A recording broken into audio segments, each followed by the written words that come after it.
which the parties shall be duly notified. I approached the members of the minority of the Senate, and then later on I will approach the senator judges that we will fix the calendar together, and in pursuit of impartial justice, we will come up with a impeachment calendar that is fair to the prosecution and to the defense, and will allow us to continue to function in the legislative side of our work. Any other matter? If there no other matter, the session is suspended. Live another day. Bakit, what happened? Bakit as is, status quo? What do you think happened? Ang ugong over the weekend. First, only to God's grace. Okay, so the 2 weeks na binubuo ito and they were asking me, na-expect na yung ibang pressure. Okay. Pero I admit, grabe yung pressure. And to all of you, lalo sa mga mahal namin sa media, read between the lines. Read between the lines. Any pressure, negative or positive,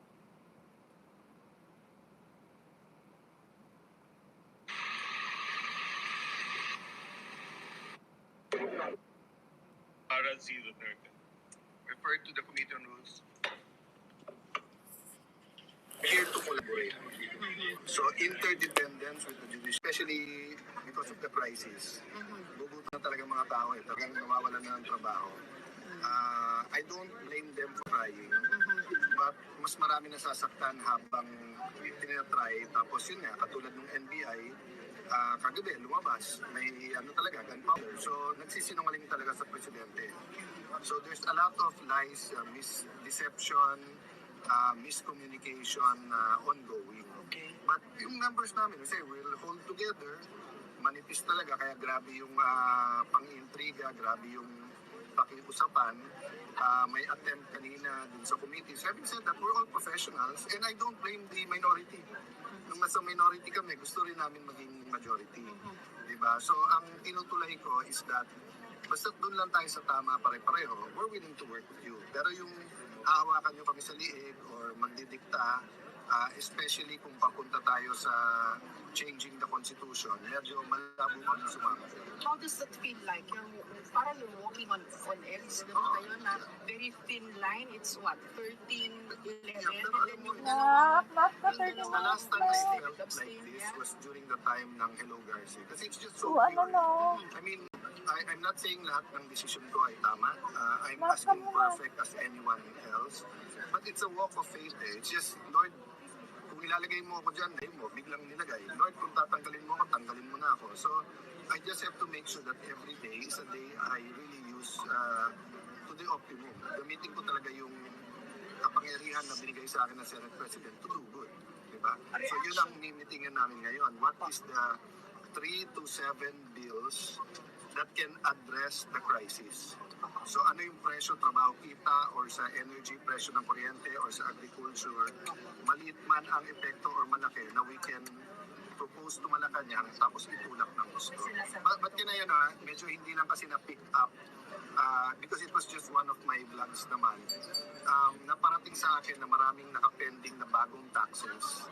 And this is normal sa mga economists pagka ganito na may threat ng stagflation, nagmumove sila for new taxes. Ang sabi ko, we will be open but only if mag-order muna sila ng 10% savings sa buong gobyerno. Ipakita muna natin sa tao bago natin sinilin ng mas mataas na tax. Dalawa. One, nagsisave tayo, walang luho sa gobyerno. Number two, honest to goodness yung ating anti-corruption. Diba? Kasi kung mag-new taxes ka, tapos ang mangyayari, tingin naman na binubulsa. Or mag-new taxes ka, pero tingin nila, pag tinignan, marami pang luho sa budget, hindi susuportahan ng tao yun. The problem is economic spending is down. Yes. So the economy is really not moving at all. It's the first time, siguro after World War II, na nagkasabay-sabay. Oil, fuel, fertilizer, geopolitical tension. So tapos Tapos tayo kasi, 3-4 ang tama. Bakit? Marami tayong OFW eh. So each and every one na kailangan umuwi, walang sweldo yon. Pag uwi, wala na rin remittance yun. Tapos kung tinamaan ng Bahrain at Qatar sa LP sa gas, ang byproduct ng urea, which is fertilizer, na ang biggest is India. So hindi naman basta mag-export. So mataas na, mahirap pang kumuha. So ano na eh, what do you call this? Nanganganak at damay-damay. Viral na rin yung crisis eh. Opo. So ito pong nangyari today, is this how the Senate will conduct itself? Na una, you were a Senate session, regular session, and then you convene. Tama ho ba na kulang ng communication between the GSIS and the Senate? Hindi Kasi kulang. they were not informed, you were not informed na nagbare na Hindi sila. kulang. Sinadya nila. Sinadya nila. Never, ang GSIS never nagpapasok ng NBI kung may problema sa peace and order. Police parati yun. Okay. Number 2, ibabarena mo yung pinto na lalabas yung mga senador. Isasara mo yung gate sa likod kung kailan lalabas yung mga senador. Tapos nung tinanong namin, wala daw NBI sa loob. O, bakit yung ngayon yung may pulbura sa kamay at dito sa loob ng Senate nahuli? Diba? So it have been simpler kung in-inform kayo ng GSIS na magbabantay Yes, na pero kayo to secure. Yes, pero masisira na ano nila.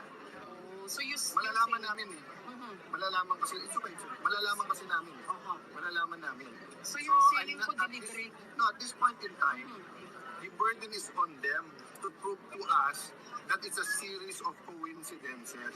Okay. Kasi pag ni-reverse engineer namin, plinano talaga nila na pakita sa Senate na ganyan ha.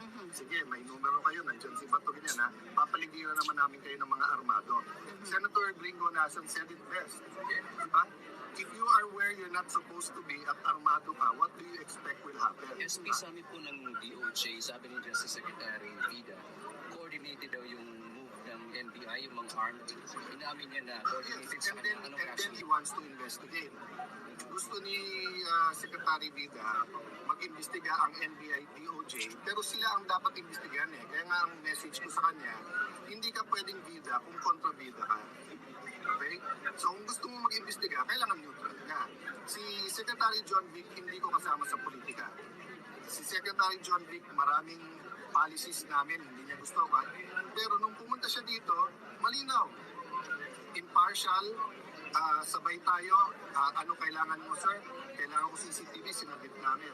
So basta patas bayad kami, pero wag naman yung gagawa ng storya. Kami pa ang kontrabida sa huli. Isa na lang po SP, yung inaabangan ng iba yung chairmanship ng Blue Ribbon Committee, bakit wala po? Because nga, we wanted a bigger majority and we want to move forward na hindi confrontational pero lumabas lahat ng totoo. So we're considering everyone. We're considering Senator Marcoleta but we're also considering someone else. O sabihin ko na, we're considering Senator Pia. Diba? And then, dati, flood control lang. Now we have to investigate yung ginawa ng NBI. So, sa rules pa namin bibigay yun sa Blue Ribbon. Diba? So, it's getting more complicated because nga of the events last week. Having said that, kung panay ganyan yung issues, kawawa ekonomiya natin, kawawa si Juan de la Cruz. So, Sir, bakit po SP hindi si Senator Marcoleta sa because all of us agree na sabay-sabay ang problema sa bansa. Unahin ko muna. naging device because No. could be Yung sinabi mong bakit hindi siya, we haven't decided na hindi siya. Kung ang tanong, why are we considering others? Because from the start, nung nilagay nila ako, sinabi nilang lahat, walang magdidemand ng kahit anong committee, mag-usap-usap tayo. So, meron din mga nagsasuggest na we will prioritize the flood control together with other economic and other issues. For example, yung agriculture, yung mga smuggling, etc. na nakakabaksak sa atin. So I haven't talked to them, but all of them, Senator Pia, Senator Marcoleta, all of them said, SP, discuss lang, but we're all open. So that's why we're going to go on caucus ngayon. So it may be, it may not be. So we haven't decided the one to o siya ilagay. So karamihan ng binasa natin today ay yung mga dati na, except for a few. So, okay, last question. Ano ba yung, yung suspension order ng ombudsman? We're going to discuss it. Kasi pupunta after the senators, i-limit ko yung bagong SecGen tapos yung legal. Okay, sir. Thank you.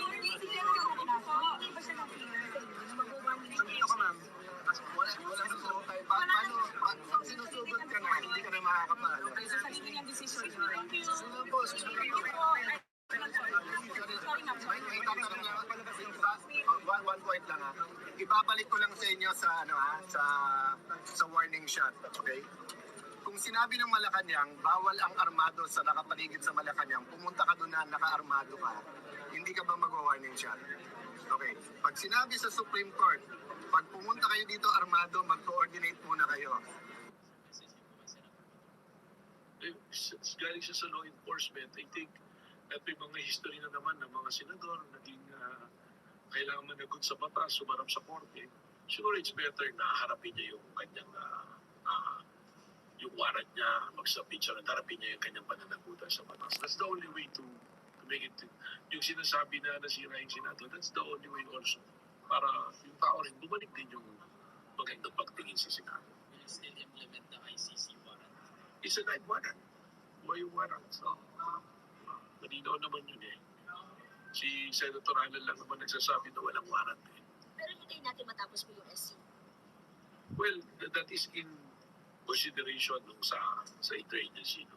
It's a job of the executive. So, hintayin natin. Kami, law enforcement, kami yung mag-enforce whatever decision na para. Nagkadabas naman na yung ICC mismo, nasa wanted list siya ng ICC. So, we have a commitment to the International Criminal Court. Diba? There is some term is residual commitment to the International Criminal Court. So, as a law enforcement, naka-monitor tayo. No? Wala po. Pagtaka po ako dahil never po akong mawak ng baril. Mga kapamilya, sa unang pagkakataon ay nagsalita na po ang NBI driver na naaresto kaugnay na nangyaring gulo sa Senado noong May 13, araw po ng Miyerkules. Nung hapon pala. Bago may mga rito sa trenches pa naman yung resort. Parang narinig rin ko lang sa sasakyan na standby lang, monitoring lang. Walang ibang gagawin. Hindi, doon lang kung saan kami binigyan ng instruction. Yung grupo namin na na-assign sa part ng floor. So may na rin kami sunod-sunod na putukan. So after ng putukan, standby kami doon, stay kami mga more or less 30 minutes. And then biglang may command na bumaba na raw kami ng ground. Sir, ano yung insidente naman na dinakip ka? Ano nangyayari doon? Ba't ka dinakip? Bali, nakabalik na kami ng office noon. And then, nagkaroon ng puting briefing ng mga ahente. So, more or less 30 minutes, bigla akong tinawag at sinabi na ako na may naiwang bag, isa sa kasama natin at kailangan na makuha dahil may mga gamot na laman. Kailangan ng may-ari. So, wala akong agam-agam na sinunod yung utos at bumalik ako mag-isa. Dala yung ating personal na motorsiklo doon sa DSIS. Hindi namin natin anong oras kang bumalik ng DSIS po. Mga 9 or 10 p.m. Pagkatapos po, anong nangyari, sir? Ang dating niyo sa DSIS? Ayun, nung pumasok ko ng gate, sinalubong ko nung dalawang guard. Tapos, may binigay ako na pangalan na kung saan nakatimbre na yung pangalan ko at nagpakilala ako na from NBI. So, binuksan yung gate. Afterwards, may sumalubong sa akin na gwardiya. Yung nakita ko yung intake niya at in-assist niya ako dun sa second floor. Papunta na kami dun sa area na kung saan naiwan yung bag ng isa sa kasama namin. At itong gwardiya na kasama ko, nagpaiwan dito sa loob ng canteen. At mag-isa na lang akong pumunta doon sa area na in-instruction sa akin ng may-ari ng bag. From canteen, pintuan, more or less 10 meters, biglang may sumalubong sa akin na police. So sinabi ng gwardiya, Sir, ano yan, bigay daw po.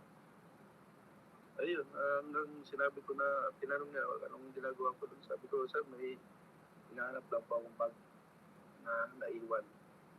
Sir, bakit ka po nag-basket sa park? Hindi na nga po, ma'am, nagtaka po ako dahil never po ako mawak ng baril. Nung araw na yun, hanggang makarating kami doon, nakabalikan ko. Ano ba? Nakinuha ko na binabitan mo, meron po? Wala po, ma'am, never ko pa po nawakan yung bag. At never ko pa po nakita yung bag na pinapabalikan sa atin. Sir, meron pong report ang mga pulis may mga na-recover sa inyo ng iba't ibang klase ng mga gamit. Kabilang ito yung bala, tapos steam bag. Paano yun? Sa inyo ba na-recover yun? Paano nangyari? Wala po eh. Nagulat nga po ako na inuugnay sa akin. Dahil never ko pong nahawakan o nalapitan yung bag. Malinaw. Yung bag na babalikan mo, wala ka pang nakukuha. Wala pa po. Hanap mo pa ng dapat. Opo, 100% po. Sir, para malinaw lang. Pupunta pa kayo ng baril nung gabi na yan o hindi? Wala po. Wala po akong naipagtok na kahit anong uri ng baril.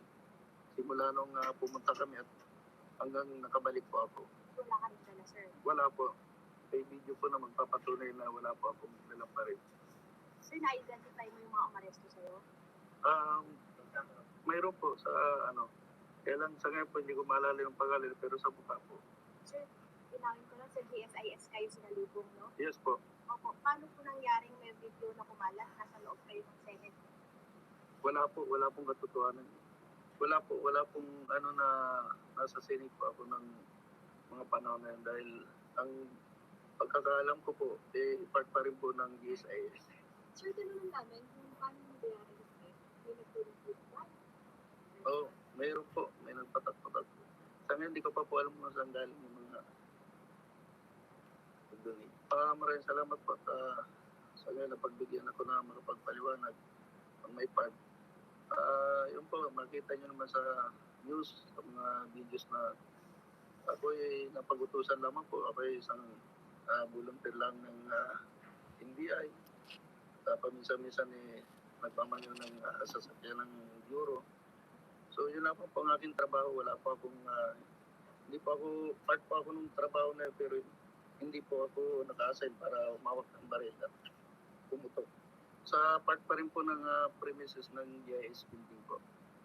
Doon nila ako hinata papunta ng possible scenic. Okay, so bakit yung pinili maging volunteer po? Ang tanong po, bilang isang volunteer po, ugali ko na rin po na magbigay ng servisyo kahit po walang higing sahod o kapalit. Dahil po ako before, ako po ay isa ring reservist ng Philippine Army. Reservist po, reserve. Ilang taon na po yung service? Nung grumadin ko ng 2012 until now. Ilang taon na po kayo, ilang taon na po volunteer? More or less, na rin po, since 2016 up to now. Paano yung hindi regular ang bayad? Paano yung bayad po? Ano lang po, bigay-bigay lang po ng mga boss. Magkakaya naman, nabubuhay naman kayo ng paano. Okay, may work naman po yung aking may bahay, aking asawa. Ano yung effect ito sa family yung nangyari na parang siyempre, ang ingay, ang daming kamusta yung family, kamusta kayo ngayon? Yung wife ko, I'm sure iyak nang iyak, lalo sa gabi. Naging traumatic dahil naging yun, viral po. Yung nangyari sa akin ngayon. Sir, tanong ko lang, for the last na po, sabihin nga po sa Kapitan Service, so hindi na po ba kayo humawak kung magpapakita? May may training po, pero never ko yung advice sa sarili ko na magdala lagi ng barilo magpaputok. Mula po rito sa NBI headquarters sa Pasay City,